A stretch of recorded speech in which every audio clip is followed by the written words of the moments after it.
Sveiki, aš esu Elija Saul ir šiandien mes kartu pabandysime peržiūrėti, išsiaiškinti su taro kortų pagalba klausimą, kaip toliau vystysis jūsų santykiai, kaip vystysis santykiai su juo.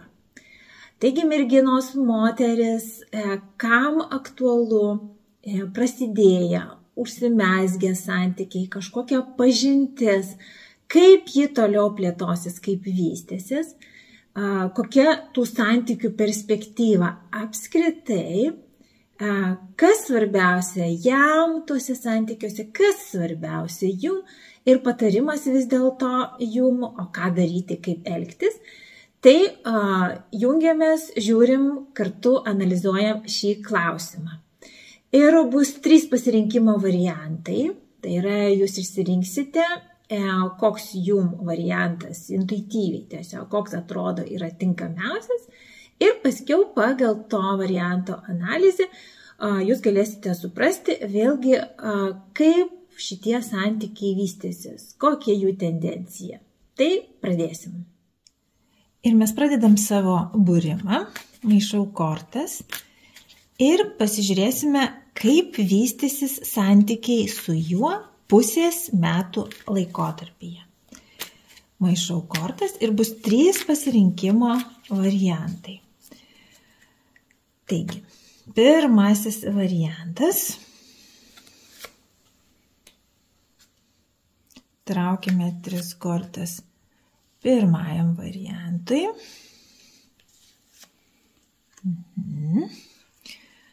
Dabar antrasis variantas.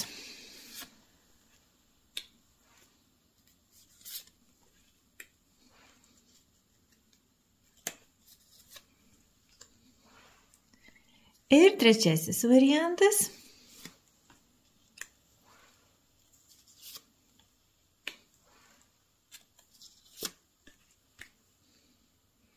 Taip, turime 3 variantus.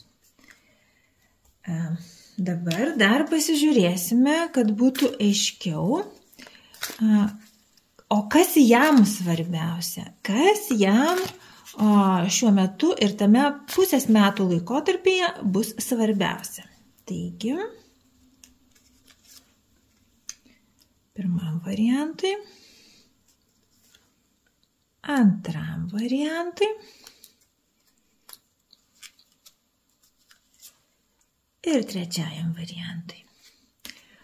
Taip pat pasižiūrėsime, kad mūsų dėstymas būtų išsamesnis, o kasgi jums svarbiausia tame pusės metų laikotarpyje ir šiuose santykiuose. Vis dėlto, ką jūs pasirengusi padaryti, ar vis dėlto, ko stengsitės išvengti dėl šių santykių. Taigi, kas svarbiausia jums? Taip, antrasis variantas ir trečiasis variantas. Ir dar pasižiūrėsime, o kokį taro duoda jums patarimą dėl šių santykių. Taro patarimas. Pirmasis variantas. Antrasis ir trečiasis. Na štai mes turime visą dėstymą, dabar jūs tiesiog išsirinkite, kuris jūsų variantas, ar pirmas, ar antras, ar trečias. Išsirinkite ir mes pradedame analizę. Tai yra, pasižiūrėsime, kas vyksta šiuose santykiuose ir kaip jie vystysis. Taigi, atskleidžiame pirmąjį variantą. Taip, iš ties pirmasis variantas mums žada pakankamai daug perspektyvų ir jūsų išsirinktasis, ar tas vyras, kuriuo jūs domitės, ar tai tas asmuo, su kuriuo susipažinote ir norite tęsti santykius, iš tikrųjų pasiruošęs jum daug ką dovanoti, daug kam pasiryžęs dėl šių santykių ir jisai šiuo metu atrodo jum kaip įsiekiamybė, kaip idealus partneris, kaip geidžiamas partneris. Taip pat pakankamai figūruoja šiuose santykiuose ir finansai. Tai yra finansai, kurių jūs galbūt kartu tikitės šiuose santykiuose. Na, kad partneris palaikys jūs, padės jums šiuose santykiuose, galbūt padės realizuoti tam tikras idėjas ir bus tas būtent finansinis investuotojas, jeigu jums prireiks jo pagalbos.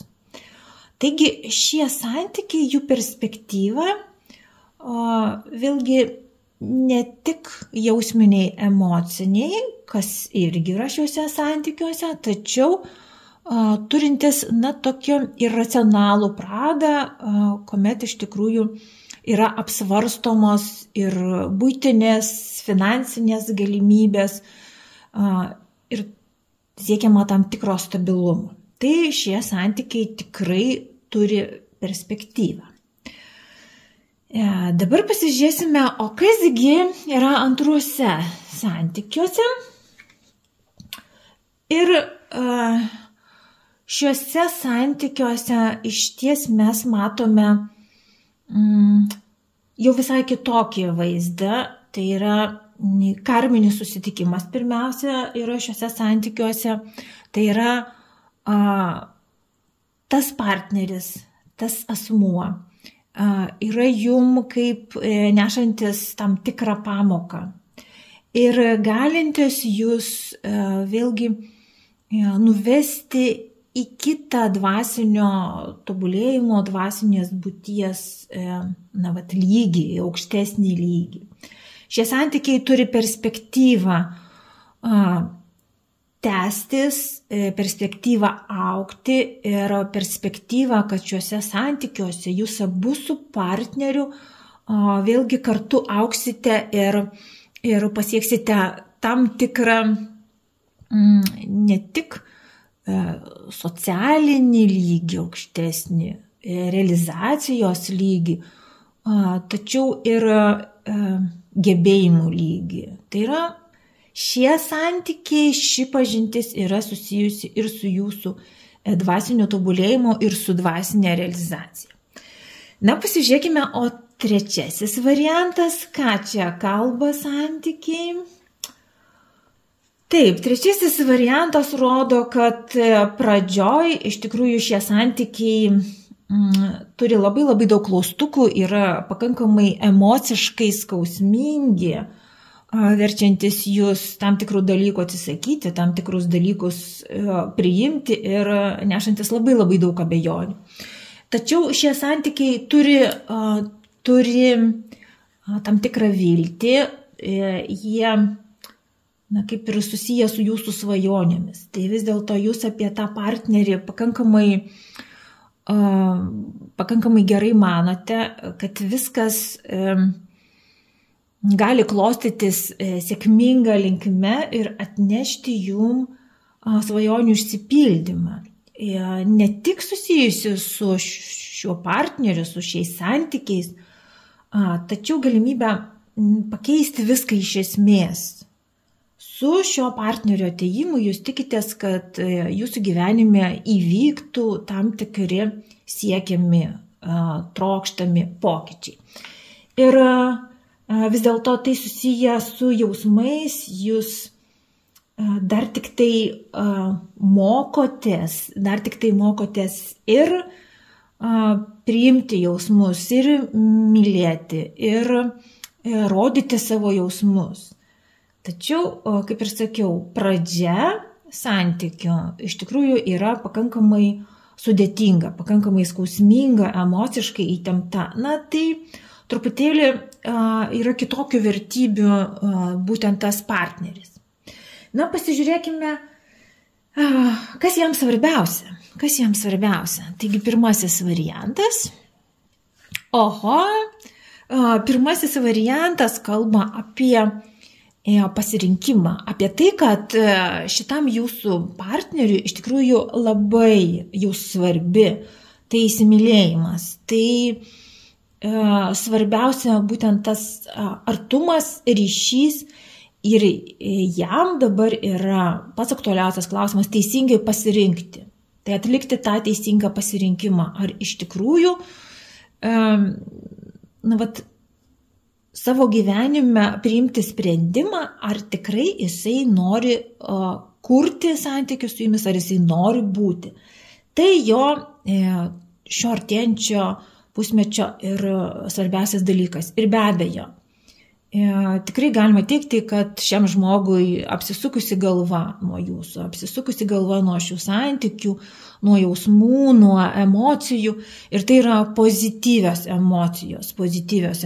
Ir kaip jau kalbėjom, partneris yra pasiruošęs vėlgi daug ką jum atnešti, daug ką dovanoti, kaip toks riteris ant balto žirgo atjojantis su tam tikrais pasiūlymais, galimybėmis ir vis naujais sumanimais. Tai tikrai puikus atsakymas. Dabar pasižiūrim antram variante, o kasgi jam svarbiausia.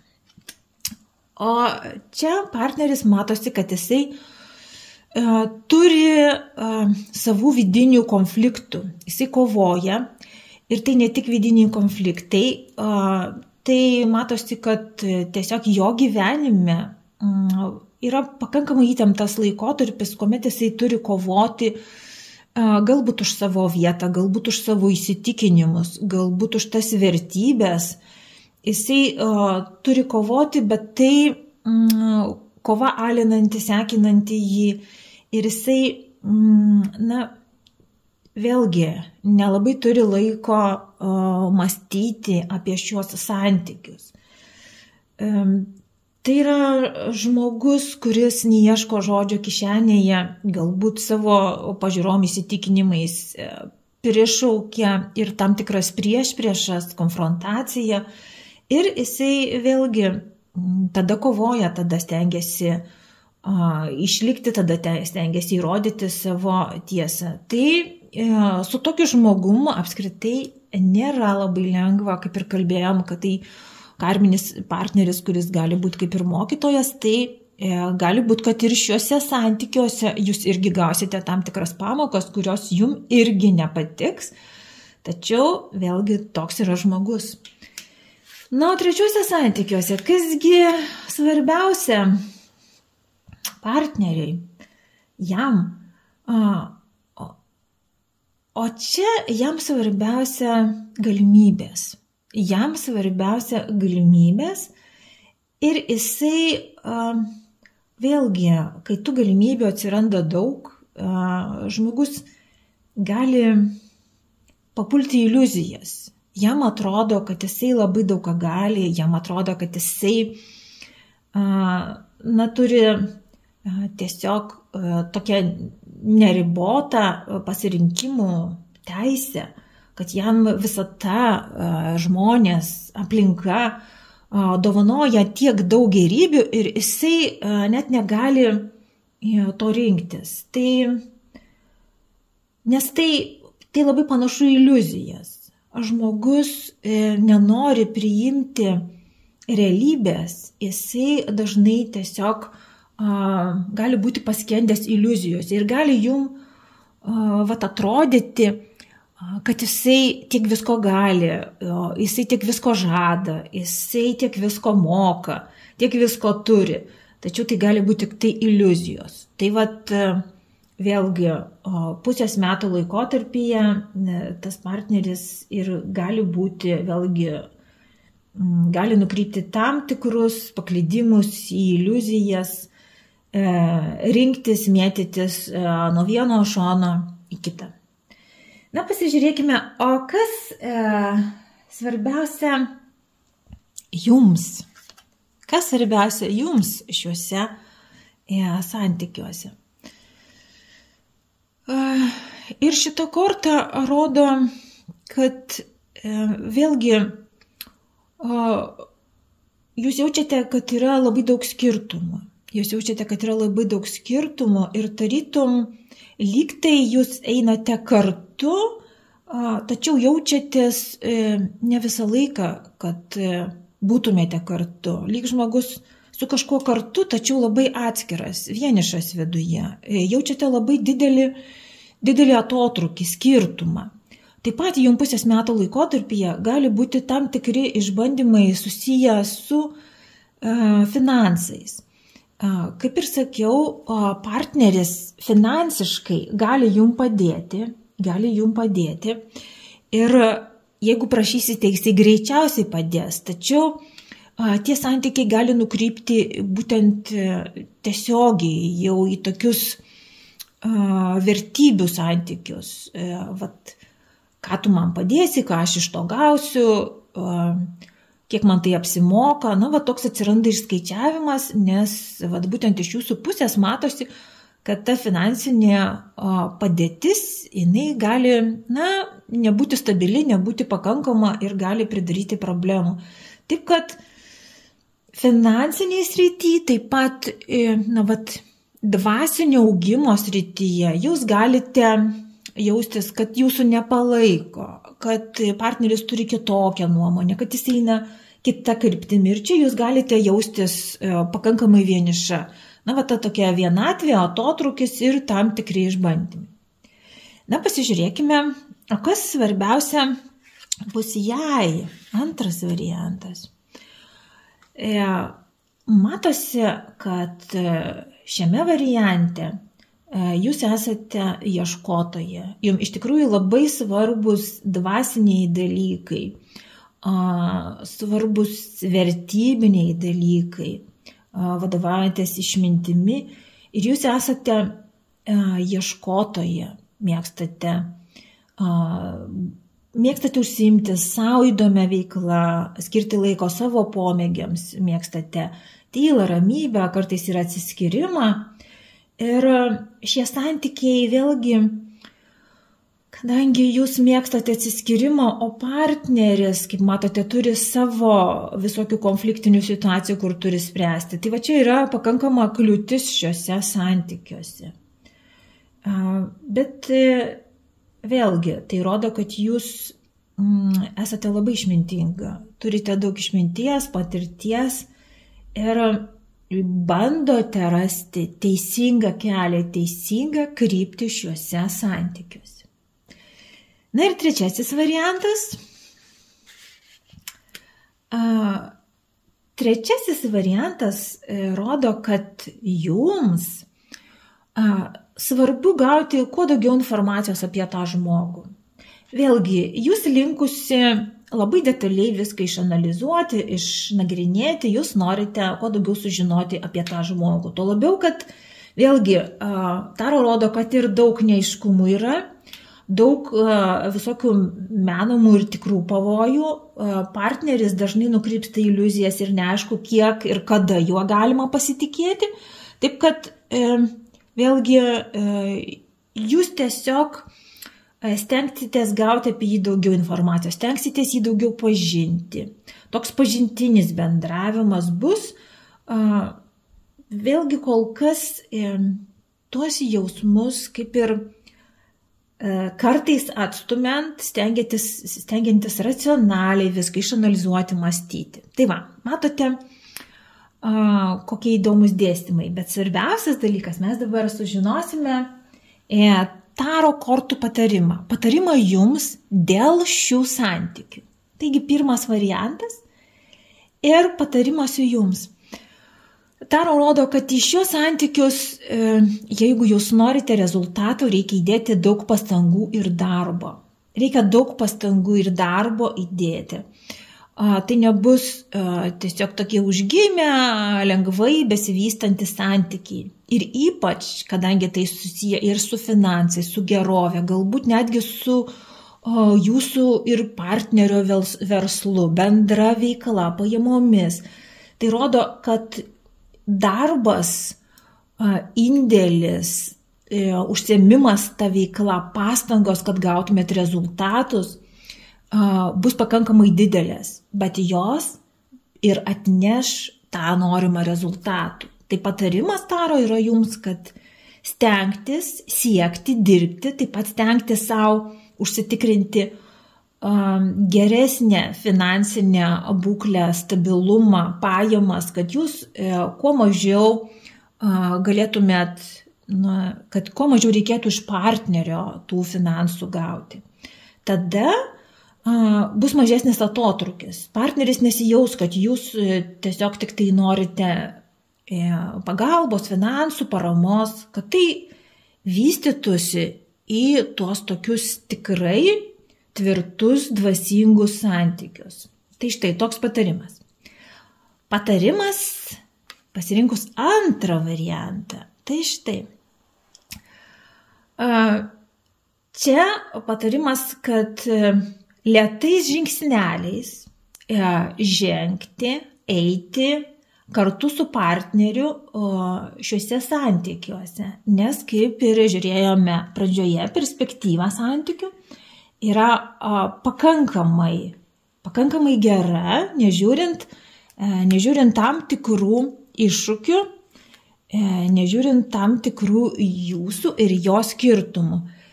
Ir būtent tas ėjimas mažais žingsneliais, tas ėjimas link siekiamo tikslo gali padėti sukurti šios santykius ir gauti tas reikiamas pamokas, gyvendinti tuos pokyčius, kurie būtini. Vėlgi, jeigu mes tinkame karminį partnerį, įsivaizduokite, mes tikrai gauname pamokas. Tai tikrai nebus visą laiką lengva ir gražu, tačiau tai gali atvesti į ilgalaikius santykius ir gerovę, savęs realizaciją.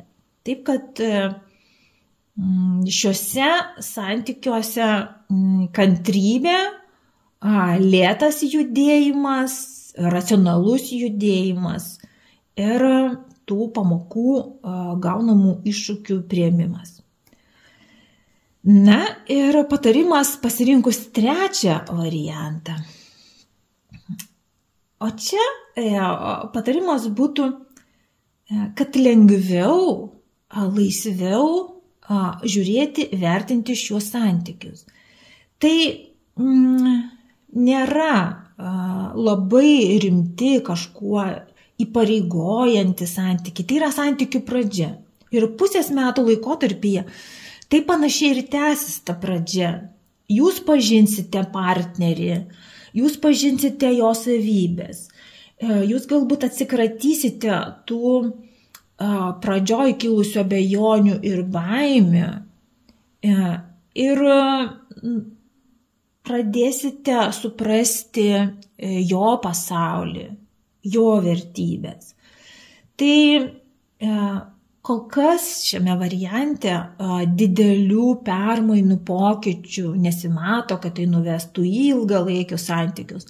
Tačiau vėlgi, kaip sakiau, tai yra toks pažintinis etapas, ėjimas pirmin.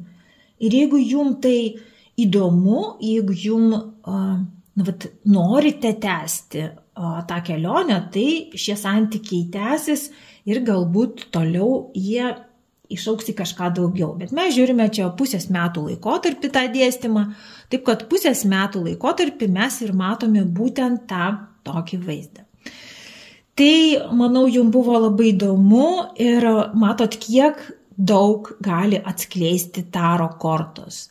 Mes galime žiūrėti ir perspektyvą, mes galime įvesti ir kažkokį laiko limitą, mes galime pasižiūrėti silpnas ir stiprias pusės ir būtent tai padarėme šiame santykių dėstyme. Tai linkiu sėkmės jūsų santykiuose ir manau, susitiksime turbūt kitose dėstymuose, o galbūt ir taro kursų užsiėmimuose. Ir jeigu jums patiko, tai ką mes čia aiškinomės, jeigu jums įdomu ir galbūt norėtumėt daugiau suprasti apie taro kortas, išmokti jas skaityti, suprasti, ką, pavyzdžiui, viena ar kita taro korta, kokią jinai siunčia žinutę, kaip išsiaiškinti, kai mes turime klausimą, kaip gauti tuos atsakymus, kaip teisingai juos interpretuoti, labai kviečiu į nuotolinius taro kursus, kuriuos kaip tik jums ir vedu. Ir štai tose taro kursuose mes be abejo mokomės apie taro kortas. Mes mokomės, kaip jas skaityti, kaip jas analizuoti. Vėlgi tai yra taro kortos ir didieji arkanai, ir mažieji arkanai, kokia yra jų reikšmė, kaip turėtumėm ir kokie intervale laiko aiškintis visas tas žinutės. Visą tai mes pereinam šiuose kursuose. Ir be abejo, kad taro kortos gali tapti hobiu, pomėgiu, kas labai aktualu, iškilo kažkoks tai klausimas tau pačiai, galbūt tai karjeros, galbūt finansų, galbūt sveikatos, galbūt kažkoks tai iškilo svarbus pasirinkimas, mes visą laiką galim išsidėstysi tas kortas, teisingai paklausti, teisingai gauti atsakymą ir be abejo tai ne tik įdomus užsiėmimas, tai dar papildoma informacija mums, kad mes galėtumėm teisingai rinktis. Tai štai kviečiu į taro kortų kursus. Jeigu jums tai įdomu, jaučiat, kad rezonuoja, galų gale norėtumėte tai išbandyti, visą informaciją rasite tinklapyje kosmoenergetika.lt. Ir tuomet turbūt iki susitikimų. Iki.